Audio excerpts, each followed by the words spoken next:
The coffee shop on the corner of 38th and Park Avenue in downtown Seattle was known for its artisanal brews and the kind of atmosphere that attracted the city's tech elite and creative professionals. But on this particular rain-soaked Tuesday morning, no one paid any attention to the disheveled man who shuffled through the doors, his worn-out beanie pulled low over his eyes.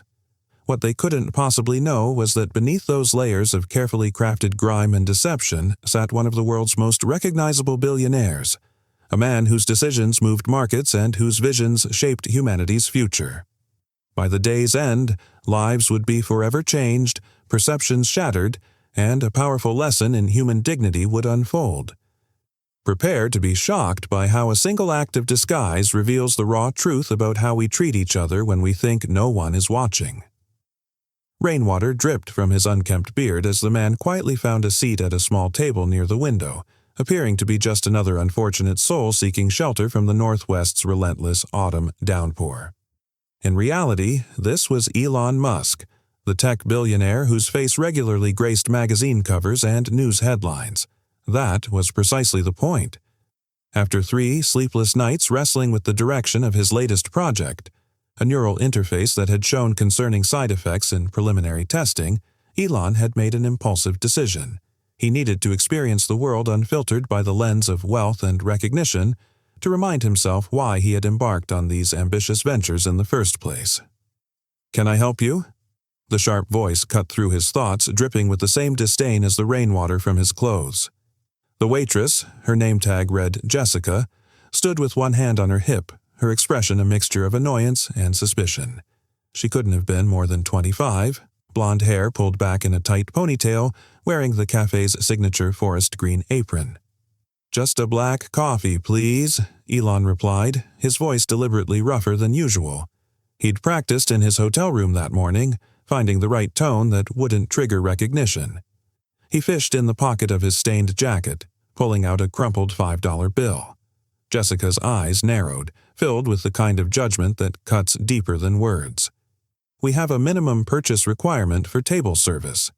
She gestured to a small sign near the register that read, $10 minimum for seated customers. The words were polite enough, but her tone conveyed the real message. You don't belong here. Elon glanced around the half-empty cafe, feeling an unfamiliar twist of vulnerability in his chest. "I just need to warm up for a bit. The shelter doesn't open until noon." The words felt strange on his tongue. Not a lie, exactly, but a truth that belonged to someone else, someone whose reality he was borrowing. "That's not my problem," Jessica snapped, loud enough that several customers looked up from their laptops. "There's a McDonald's 3 blocks down that might be more appropriate for your situation." The pause before appropriate hung in the air like a slap. The cafe had fallen silent. A middle-aged man at a nearby table shifted uncomfortably, while a woman in business attire pretended to be engrossed in her phone. No one spoke up. The collective silence was deafening, a shared complicity that seemed to validate Jessica's treatment. "I have the money," Elon said quietly, pushing the crumpled bill across the table. "I can pay for the coffee." There was a dignity in his voice now, a quiet insistence on his right to exist in this space. Jessica didn't reach for it. "Look, we've had issues with people like you. You buy one coffee and sit for hours, scaring away paying customers." Her voice took on a practiced customer service tone that did nothing to mask her contempt. "I'm going to have to ask you to leave." Something tightened in Elon's chest, a physical reaction to the dehumanization he was experiencing. He had expected to be ignored, perhaps served with reluctance, but not this open hostility. This wasn't just about him anymore. It was about a reality that thousands faced every day. He'd created disguises before, had walked among people unrecognized, but had never pushed it to this edge. Never made himself this vulnerable. And just across from him sat a young woman named Maya Chen, a software engineer who had applied to SpaceX 3 times and had been rejected each time. She was staring at him with a peculiar intensity, her coffee forgotten, her fingers frozen over her keyboard. He didn't know her, but something in her expression told him she might have seen beyond his disguise. In that moment, Elon faced a decision that would alter not just his morning, but potentially change lives forever. He could reveal himself, turning this uncomfortable situation into a media circus that would embarrass Jessica and the establishment. He could quietly leave, taking with him only the bitter knowledge of how the world treated those without status. Or he could find a third path, one that might lead to actual understanding. Maya was still watching him, and now she was slowly closing her laptop. "Is there a problem here?" Maya's voice cut through the tense silence as she approached Elon's table. She stood with quiet confidence, her dark eyes moving between Jessica and the disheveled man. Jessica sighed dramatically. "I'm just explaining to this gentleman that we have certain policies." "I'll cover whatever minimum you need," Maya interrupted, pulling out her wallet. "Add a sandwich and another coffee to my tab."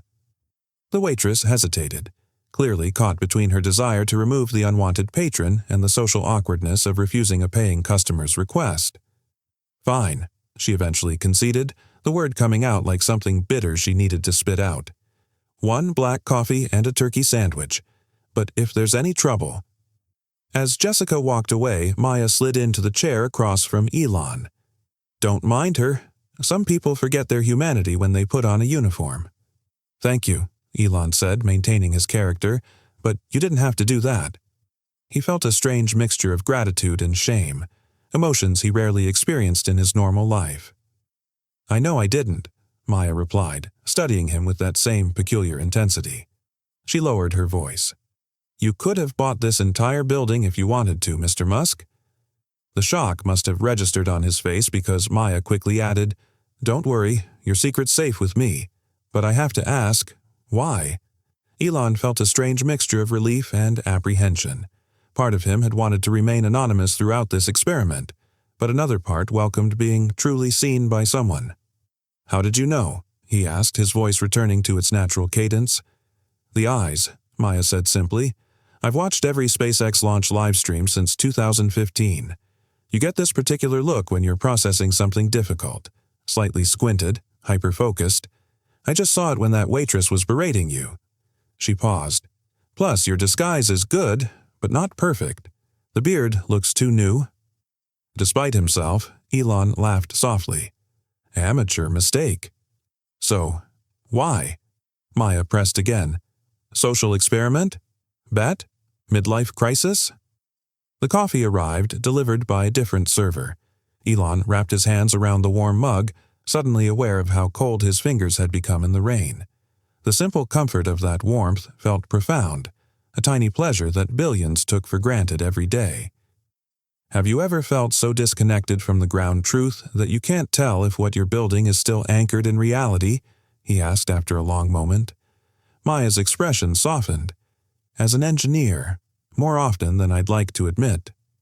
3 days ago, a neural interface prototype we've been developing caused a subject to experience a seizure," Elon confessed, his voice barely above a whisper. "Non-human subject," he clarified quickly, "but it was unexpected, concerning. We've been trying to push the boundaries of what's possible, but I started to wonder if we've lost sight of the human element, the real-world implications. So you decided to become homeless for a day."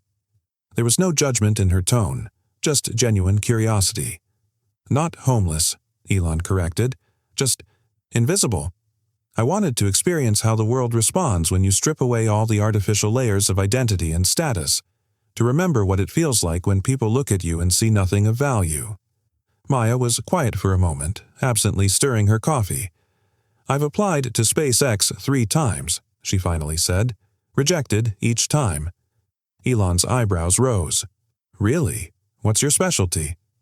"Machine learning systems for predictive maintenance. My algorithms could have potentially prevented the microcrack issue on the second stage of CRS-19. There was no bitterness in her voice, just simple confidence. "If you're that good, why were you rejected?"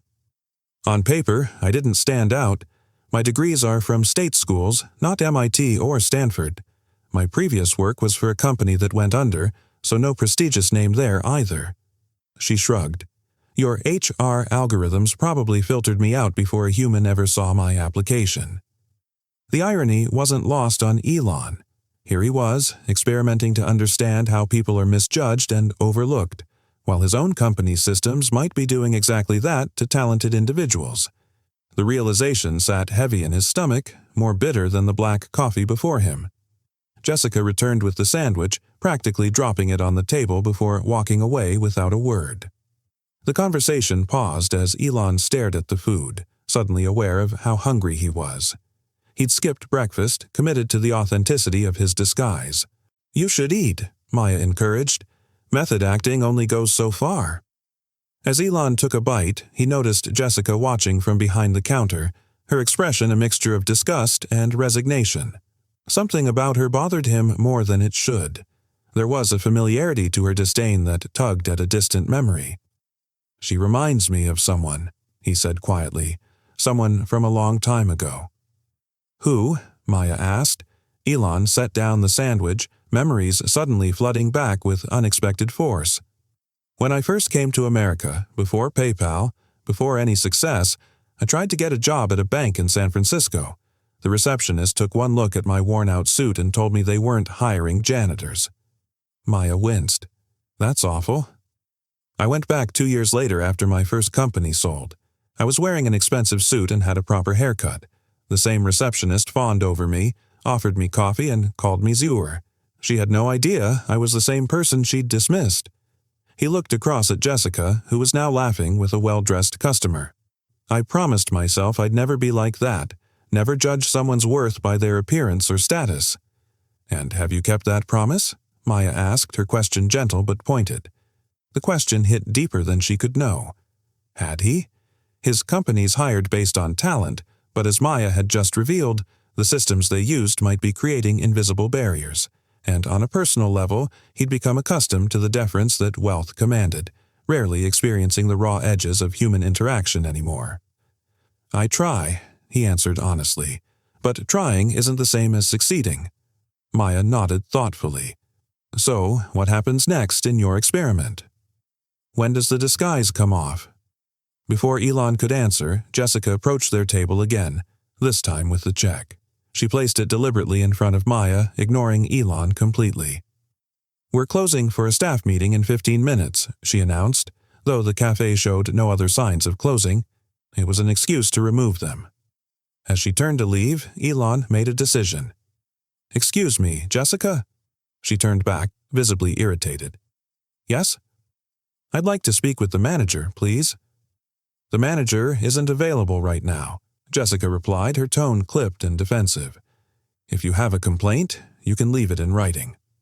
"It's not a complaint," Elon said, gradually straightening his posture.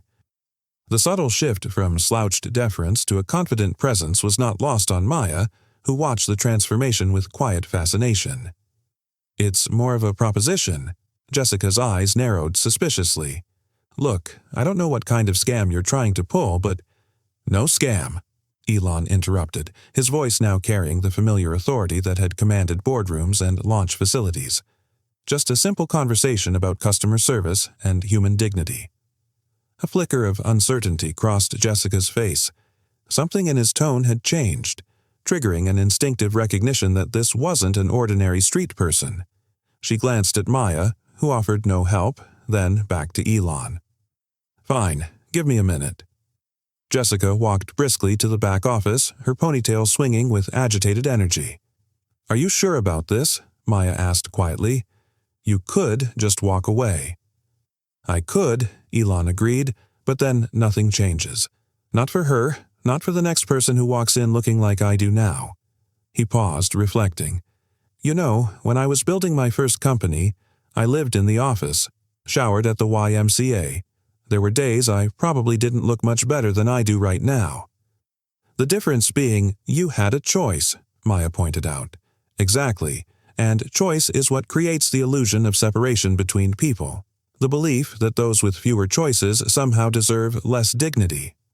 The manager emerged from the back, a heavyset man in his 40s with a receding hairline and a practiced customer service smile. Jessica hovered anxiously behind him. "Good afternoon, sir. I understand you wanted to speak with me?" His voice was professionally pleasant, but his eyes darted suspiciously between Elon and Maya. "Yes, thank you for taking the time." Elon began wiping at his face with a napkin, removing some of the grime he'd carefully applied that morning. I'd like to discuss the way your establishment handles diversity among its clientele. The manager's expression hardened slightly. Sir, we welcome all paying customers who adhere to our policies and behave appropriately, including those who might be experiencing homelessness, Elon pressed, those who might have enough money for one coffee but not your arbitrary minimum purchase requirement. Our policies are designed to maintain the atmosphere our regular customers expect, the manager replied stiffly. We're a business, not a shelter. Elon nodded thoughtfully. I understand business considerations. I run a few myself. He continued cleaning his face, revealing more of his true appearance. What I'm curious about is whether treating people with basic dignity might be good for business in the long run. Jessica had been watching this exchange with growing confusion, but as more of Elon's disguise came away, her expression shifted to one of dawning recognition and horror. She began, but couldn't finish the sentence. The words caught in her throat as the full implication of what was happening crashed over her. Elon Musk, he confirmed, removing the beanie to reveal his distinctive hairline. At least I was this morning before I decided to try this little social experiment. The color drained from the manager's face. Mr. Musk, I had no idea. We would never. That's precisely the point. Elon cut him off, his voice level but firm. You didn't know who I was, so your staff felt comfortable treating me as less than human. He turned to Jessica, whose hands were now trembling slightly. Why is that, Jessica? What made you so certain I didn't deserve basic courtesy? The cafe had gone completely silent. Other customers were openly staring now, some with phones discreetly raised to capture the unfolding drama. The air felt charged with tension and the collective shame of witnessing someone's darkest behavior suddenly exposed. Jessica looked like she wanted to disappear. We've had problems with homeless people bothering customers, stealing. So you assumed I would do the same? Elon asked. I was just following our policy, she defended weakly, the words hollow even to her ears. Policy, Elon repeated as if testing the word. Interesting how often that word is used to justify behavior we know, deep down, isn't right. The manager stepped forward, clearly in damage control mode. Mr. Musk, please accept our deepest apologies for this misunderstanding. Your coffee and meal are on the house, of course. Anything you want? I don't want free coffee, Elon interrupted. What I want is more interesting. He stood up, fully revealing himself now. Several gasps came from nearby tables as recognition spread through the cafe. Jessica, he addressed the waitress directly, do you know why this situation bothers me so much? She shook her head mutely, her eyes wide with a mixture of fear and mortification. Because 20 years ago, I was treated the same way by someone in your position, and that person never got the chance to understand how their actions affected others. Elon's voice softened. But you have that chance right now. Jessica's eyes glistened with unshed tears, a mixture of embarrassment and fear. Are you going to post about this online? I'll lose my job. That depends, Elon replied. Are you willing to learn from this moment? The question hung in the air, laden with potential. The entire cafe seemed to hold its breath, waiting for her response. In this suspended moment, the power dynamic had completely reversed. The billionaire disguised as homeless now held the waitress's future in his hands. Jessica's gaze dropped to the floor, her shoulders hunched under the weight of public scrutiny. The silence stretched to an uncomfortable length before she finally looked up, meeting Elon's eyes. Yes, she said, her voice barely audible. Then, stronger, yes, I want to learn. Something in her expression had changed, a crack in the facade of indifference she'd worn earlier. Elon recognized it immediately, the vulnerable, authentic face behind the professional mask. Good, he said with a nod. Then let's talk, not as a billionaire and a waitress, but as two people. He gestured to the table. Would you join us for a moment? With your manager's permission, of course. The manager, still ashen-faced at the potential PR disaster unfolding in his establishment, nodded quickly. Take all the time you need, Jessica. As Jessica hesitantly sat down, Elon turned to the rest of the cafe's customers, many of whom were still recording with their phones. I'd appreciate some privacy for this conversation, he said firmly. What happens next is between us, not social media." Remarkably, phones lowered. A few people even turned away, returning to their own business. Elon's natural authority, even without the trappings of his usual status, commanded respect. "Thank you," he said to Maya, who had started to gather her things. "But I'd like you to stay if you don't mind. You're part of this story now." When the three of them were settled, Elon leaned forward, his elbows on the table. "Jessica, tell me something. What made today so difficult that you felt you needed to take it out on a stranger?" The question caught her off guard. She'd been expecting a lecture, or worse. What? "In my experience," Elon continued, "people don't usually act with casual cruelty unless they're carrying some burden themselves. So, what's yours?" Jessica looked between Elon and Maya, searching for the trap. Finding none, her defenses began to crumble. "I've been working double shifts for 2 weeks straight," she said quietly. "My mom's sick, cancer, and the medical bills." She stopped, composing herself. "And every day, I deal with entitled customers who treat me like I'm invisible, like I'm not even a person. So when you came in, you saw an opportunity to have power over someone else," Elon finished for her. She nodded, ashamed. "It's not an excuse. I know that." "No, it's not an excuse," Elon agreed. "But it is human. We all seek control where we can find it, especially when we feel powerless in other areas of our lives." Maya, who had been silently observing, finally spoke. "What would you have done differently if you'd known who he was?" "Treated him with respect, obviously," Jessica answered immediately. "That's the problem right there," Maya pointed out gently. "Everyone deserves that same respect, regardless of who they are or what they can do for you." Jessica's eyes welled up again, but this time the tears fell freely. "I do know that. My dad was homeless for a while after my parents divorced. He lived in his car for 6 months. She wiped her cheeks. "I should have been more compassionate of all people." The revelation shifted the energy at the table. What had begun as a confrontation was evolving into something more complex, a shared recognition of humanity. The tension in the air slowly dissolved, replaced by something more profound, understanding. "What's your dream, Jessica?" Elon asked suddenly. She looked confused by the change in direction. "My dream?" "Yes, beyond this job, beyond your current circumstances. If you could do anything, what would it be?" Jessica hesitated, as if afraid to speak her ambition aloud. "I've been taking night classes in nursing. I want to work in oncology, cancer care, especially after what my mom's going through." A flash of determination crossed her face. "I want to make the medical system more humane." Elon nodded thoughtfully. "That's a worthy goal. The healthcare system could certainly use more humanity." He reached into his pocket and pulled out a business card, somehow immaculate despite his disheveled appearance. "One of my companies is developing new cancer treatment technologies. When you finish your degree, contact this person. Tell them I sent you." Jessica stared at the card in disbelief. "I don't understand. Why would you help me after how I treated you?" "Because," Elon said simply, "people should be judged by their capacity for growth, not by their worst moments." He glanced at Maya. "And because I'm trying to be better about seeing potential where others might miss it." The manager, who had been hovering anxiously nearby, approached the table again. "Mr. Musk, is there anything else we can do for you today?" Elon considered for a moment. "Yes, I'd like to propose a change to your policy." He pointed to the sign about the minimum purchase requirement.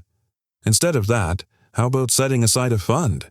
Customers can contribute to buy coffee or food for those who might not be able to afford it." The manager hesitated. "I'm not sure corporate world—" "I'll cover the first month," Elon interrupted. $10,000. Consider it an experiment in compassion. If it doesn't work out, you can always go back to your old policy." The manager's eyes widened. I'll call corporate right away." As the manager hurried off, Elon turned to Maya. "And as for you, I think my talent acquisition team needs to revisit their algorithms. Would you be interested in coming by SpaceX next week? I'd like to hear more about those predictive maintenance systems." Maya's composure finally broke into an enormous smile. I would be honored. Good. Elon stood up, stretching slightly as if shaking off the character he'd been playing. I should probably go clean up properly and get back to work. There's a neural interface that needs some serious redesign. Jessica looked up at him earnestly. Mr. Musk, thank you. Not just for the opportunity, but for the wake-up call. I promise I won't forget this.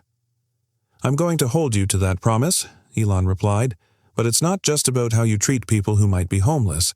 It's about recognizing the humanity in everyone you meet, from the janitor to the CEO. We're all just people trying to find our way. As Elon prepared to leave, he turned to Jessica one last time. One more thing. I don't want this story on social media or in the press. This wasn't about public shaming or viral moments. It was about human connection. Jessica nodded. I understand. With that, Elon walked out of the cafe, leaving behind a bewildered manager, a hopeful nursing student, and a talented engineer whose career was about to take an unexpected turn. As the door closed behind him, the Seattle rain had stopped, and a beam of sunlight broke through the clouds, a fitting metaphor for the light of understanding that had pierced through the darkness of prejudice.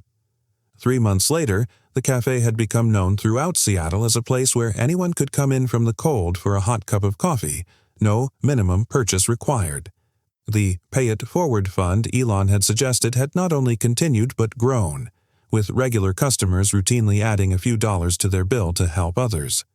Jessica still worked there part-time while finishing her nursing degree, treating every customer with the same dignity and respect, regardless of their appearance or circumstance. She'd made it her mission to transform the cafe's culture from within. Maya had indeed gone to SpaceX the following week. Her predictive maintenance algorithms were now being implemented across their production facilities, potentially saving millions in prevented failures. More importantly, the hiring algorithms were being redesigned to look beyond traditional credentials and identify genuine talent. And Elon. He continued his work, pushing the boundaries of what was possible in space exploration, electric vehicles, and neural interfaces. But he carried with him the lessons of that rainy day in Seattle, reminders of the importance of seeing people for who they could become, not just who they appeared to be. The disguise experiment had started as a way to reconnect with ground truth, but it had evolved into something far more valuable, a rediscovery of the human connections that give meaning to innovation and progress. Have you ever had a life-changing encounter that made you rethink everything? What would you do if you were given a second chance? Share your thoughts in the comments below. Hit like if this story resonates with you, and don't forget to subscribe for more.